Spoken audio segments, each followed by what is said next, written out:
All right, guys. Congratulations to the Chiefs. Chiefs fans, you guys know how I feel about you guys. You guys are some of the most welcome, some of the most humble fans I think I've ever come across, at least on this YouTube platform.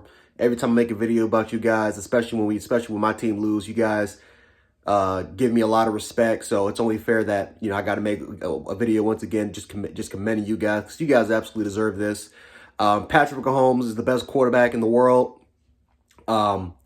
At this point, like I said, there's going to be a lot of people that's going to say he's the greatest quarterback of all time.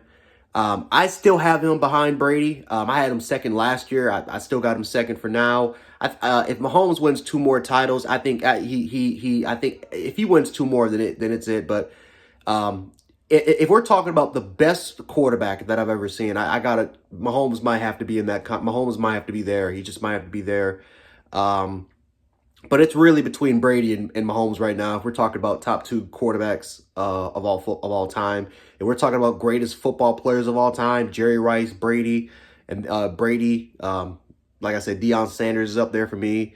You can't forget about Taylor. But yeah, Mahomes also. He's gonna have to be in that conversation as well. Travis Kelce, arguably the greatest tight end of all time. Andy Reid. Listen, I'm just going to say this. I don't give a crap if Bill Belichick has 6 Super Bowls or not. I've seen what happened when that dude didn't have Brady. This dude, Andy Reid, what he did with with McNabb, with going to all those conference championship games, what he did with Alex Smith, and now Patrick Mahomes. I've seen this dude win with 3 different quarterbacks. Maybe not Super Bowls, of course, because he won Super Bowls with Patrick. But I've seen him work and help make 3 different quarterbacks. Bill Belichick, we've never seen that before. Now, Belichick was a defensive guy, right? We understand it. Belichick was more of a defensive guy. But I don't know. It's like Andy Reid, he is coming closer for that title for greatest coach of all time, in my personal opinion. Andy Reid has done it with 2 different teams. He's just been an exceptional coach. I don't know. We've seen Belichick with the Browns, dreadful, and then went to the Patriots and obviously kind of lived it up, but I don't know. It is what it is. But right now, guys, we are in the Chiefs dynasty. We're just in the Chiefs dynasty right now, guys. We're in the Chiefs world and everybody else is living in it. And me being a Bills fan, it's to a point, because this is how I felt about with Brady. Matter of fact, it was actually a little bit, it was better with Brady because my team was garbage. And there was it was what it is. We had to try to survive making the playoffs. Now that we're actually getting to the playoffs, and we're so close to getting over the hump, I've just accepted the fact, guys, that we're just probably not going to beat this team. We're probably not going to go to the. We're just not going to beat them. We're never going to beat them, because against the Kansas City Chiefs, you have no room to make any mistakes. You have to take advantage and capitalize off of everything that they give you, because Kansas City did not play great today. They didn't. They made a lot of mistakes. I think they had 5 or 6 fumbles in this game. Or counted as fumbles. They made a lot of grave mistakes, and yet San Francisco still lost. San Francisco they still lost. Why?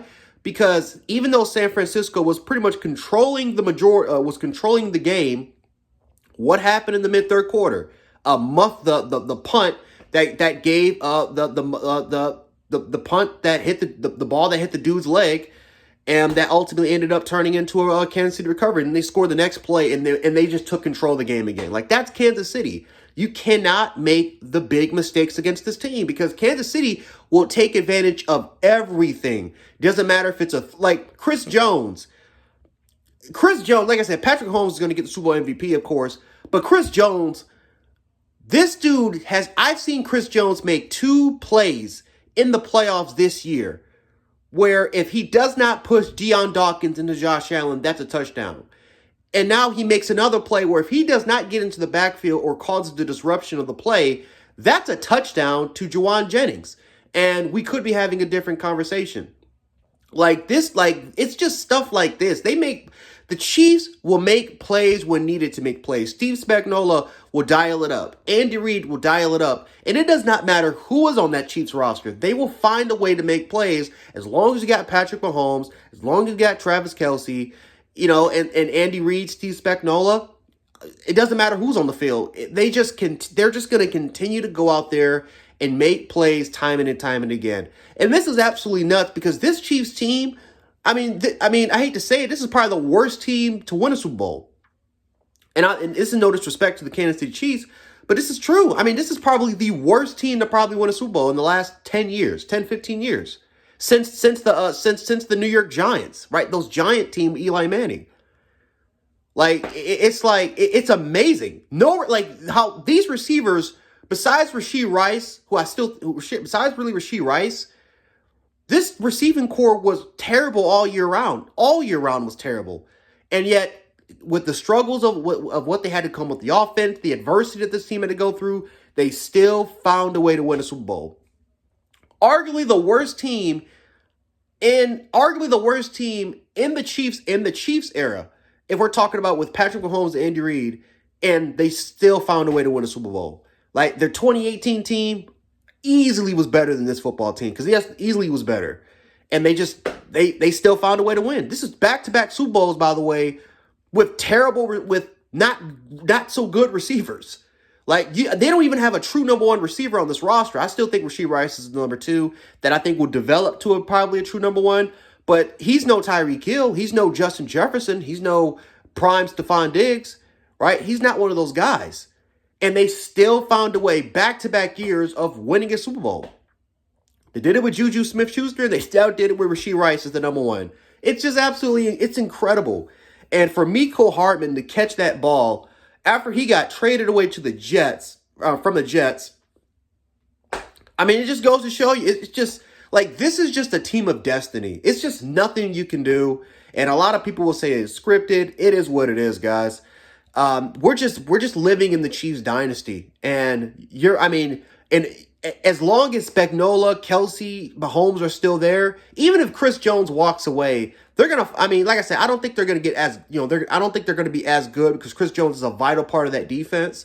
But if I'm Chris Jones, I'm like, if the Chiefs the Chiefs, if they go ahead and they decide to pay Chris Jones and just build throughout the draft, they'll be fine. They'll be fine. Chris Jones is vital for that defense. But if he decides to go, I think the Chiefs will still be in the contention to at least to go to win another Super Bowl. Because you have the main core, which is Mahomes, Reed, you have Spagnuolo, and then you have Travis Kelce. Right? I mean, and then everyone else is just everybody else. So it is what it is, guys. This is just the realization from a Bills fan is that no matter how we've had number one ranked defenses, we've had number one ranked offenses, we've had star power here and out, and we still just can't get past this team. And the Ravens feel this way. The 49ers have felt this way. The 49ers felt this exact same way. They've had arguably the best roster for the last 5 years, and they still can't find a way to beat this team. That's how everybody else in this goddamn league feels. The only team and the only fan base that has a right to sit up here and say, we can actually challenge Kansas City if we get to the postseason are the Cincinnati Bengals. That's the only team that's found a way to beat them. Right? That's the only team currently right now that's found a way to beat them. And no, I'm not going to count the Tampa Bay Buccaneers because that is nowhere near the same team that what it was when Tom Brady was there. It's nowhere near it. But the Bengals are the only team. Joe Burrow, Jamar Chase. I don't know if T. Higgins is going to be there, but Zach Taylor. They got a good defense. They have a solid secondary. They have found a way to beat them. And again, if you're talking about a Jermaine Pratt penalty away for that team beating them back-to-back years.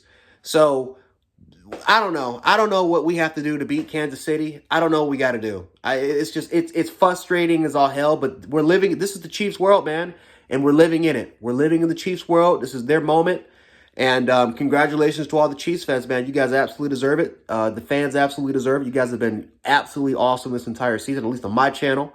49er fans, I'm going to make another video about you guys because this is what Cam Newton was talking about. This is exactly what Cam Newton was talking about. Because when you need Brock Purdy to be the man and be the guy to win you the football game, he couldn't do it. He could not do it. So we're going to talk about Brock Purdy in the next video. But anyway, guys, Chance Sports, congratulations, Chief fans. Go Bills.